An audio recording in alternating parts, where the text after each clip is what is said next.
ஒரு போர் நடக்கும்போது, இல்லாட்டி ஒரு மிலிட்டரி ஆப்பரேஷன் நடக்கும் பொழுது, ஆர்மி, நேவி, ஏர்ஃபோர்ஸ் இவங்களுக்குள்ள ஒரு கோஆர்டினேஷன் இருக்கணும். அவங்க ஒரு ஆப்பரேஷன் பண்றாங்கன்னா, அவங்களுக்குள்ள ஒரு ஜாயிண்ட்னஸ் இருக்கணும். இதோடைய முக்கியத்துவத்த கார்கில் வார் சமயத்தில நம்ம எல்லாருமே உணர்ந்தோம். நெறைய கமிட்டீஸ் பார்த்தீங்கன்னா, கார்கில் வார்க்கு அப்புறமா ஒரு புது போஸ்ட் டிஃபென்ஸ்ல ஒரு புது போஸ்ட் கிரியேட் பண்ணுங்க. அந்த புது போஸ்ட்டுடைய வேலையே இந்த கோஆர்டினேஷன் இந்த 3 ஃபோர்ஸஸ்க்குள்ள ஒரு கோஆர்டினேஷன் கொண்டு வரதா இருக்கணும் அப்படின்னு ரெக்கமெண்ட் பண்ணிக்கிட்டு இருந்தாங்க. இறுதியா 2019 பார்த்தீங்கன்னா, சீஃப் ஆஃப் டிஃபென்ஸ் ஸ்டாஃப் அப்படிங்கிற ஒரு புது போஸ்ட்டை கிரியேட் பண்ணாங்க.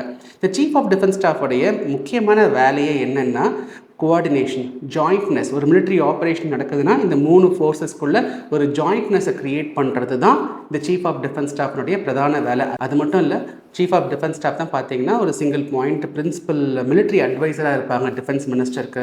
அதே மாதிரி மினிஸ்ட்ரி ஆஃப் டிஃபென்ஸ் கீழே பார்த்தீங்கன்னா, டிபார்ட்மெண்ட் ஆஃப் மிலிட்டரி அஃபேர்ஸ்னு இருக்குது. அதையும் சீஃப் ஆஃப் டிஃபென்ஸ் ஸ்டாஃப் தான் ஹெட் பண்ணுவாங்க. டிஃபென்ஸ் அக்விசிஷன் கவுன்சில்னு இருக்குது. அதோட மெம்பராகவும் சீஃப் ஆஃப் டிஃபென்ஸ் ஸ்டாஃப் இருப்பாங்க.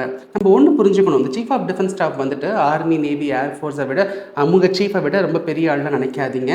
சேலரி, பர்க்ஸ் எல்லாமே சமமாக தான் இருக்கும்.